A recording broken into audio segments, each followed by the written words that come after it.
Deutéronome 13, verset 1. La Bible dit, Moïse dit, supposons ceci, un jour, un prophète ou un homme qui voit des choses en rêve s'élève au milieu de vous, il propose de faire quelque chose d'étonnant ou d'extraordinaire. S'il réussit, il vous dira peut-être, suivons et servons d'autres dieux, de dieux que vous ne connaissez pas. N'écoutez pas ce qu'il vous dit.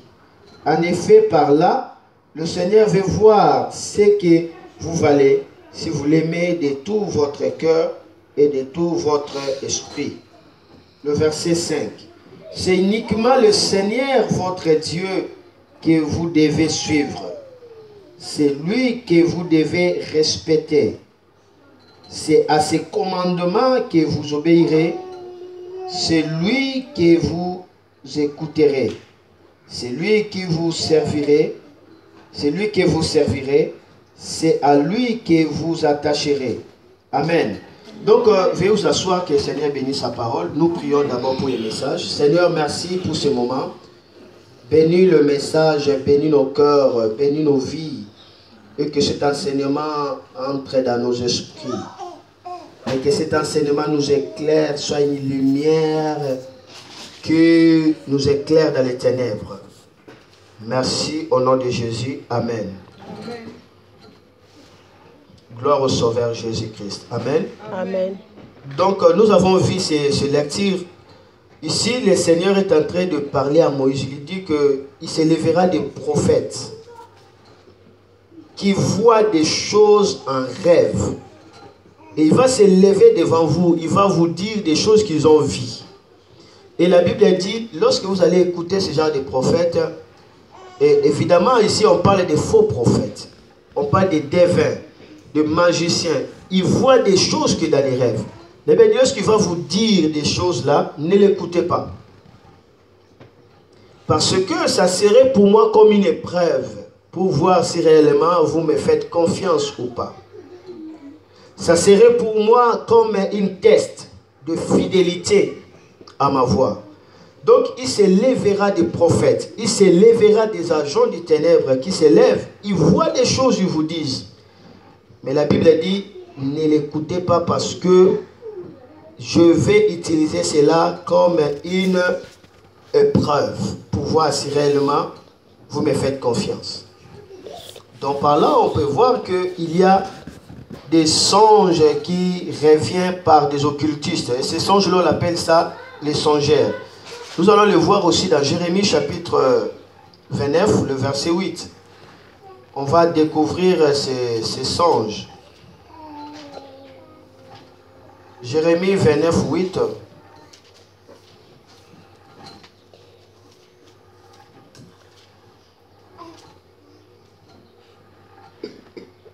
La Bible dit, voici encore un message du Seigneur de l'univers, Dieu d'Israël. Ne vous laissez pas tromper par les prophètes qui vivent parmi vous, ni par ceux qui prédisent l'avenir. Ne faites pas attention à ceux qui veulent expliquer vos rêves. Ils disent qu'ils parlent de ma part, mais c'est faux. Je ne les ai pas envoyés. Amen. Donc, ici, dans d'autres versions, je crois dans la version Louis II, on nous parle de songeurs. Amen. Qui sont des songeurs? Des songeurs, ce sont des astrologues, des magiciens, des devins, de faux prophètes, des agents des ténèbres. Ce sont des sorciers. Ils fabriquent des rêves. La Bible dit, ils font des rêves, ils fabriquent des rêves. Mais il le fait sous la puissance du diable, sous la force satanique.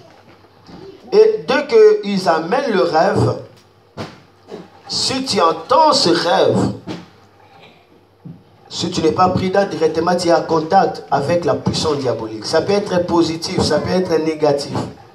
Ça peut apparaître comme étant une vérité, mais en réalité, il y a la puissance du diable qui opère derrière ces gens-là.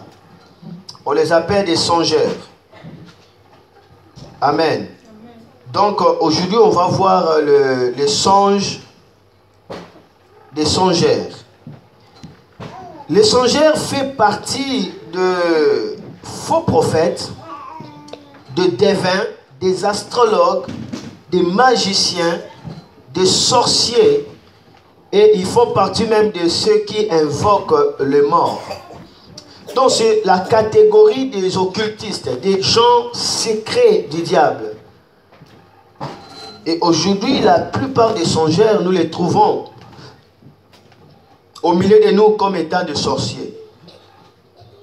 Un songeur, comme j'avais dit, il crée lui-même les songes, mais avec le but d'écarter l'enfant de Dieu du chemin du salut et de la paix.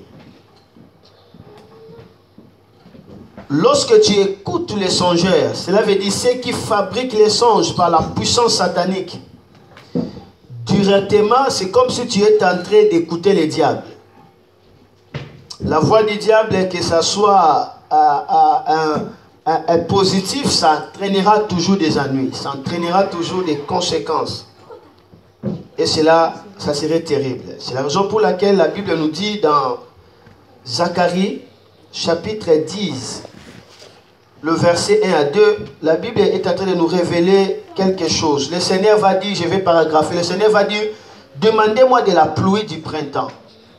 Vous savez, la pluie du printemps, c'est quoi? C'est la pluie de l'arrière-saison, de la première et de l'arrière-saison.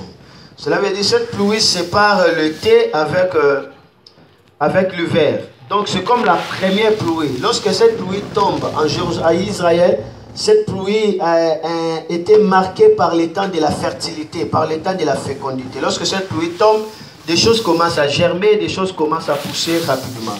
Et la Bible nous parle de la pluie de l'arrière-saison. Dieu dit, demandez-moi cette pluie et moi je vais vous donner cette pluie. Ça veut dire, demandez-moi la faveur, demandez-moi la bénédiction, je vais vous envoyer. Dieu dit, mais ne va pas chez les songeurs. Ceux qui font des rêves, ceux qui font des songes, n'allez pas. Parce que ce qu'ils disent, c'est la consolation et le mensonge.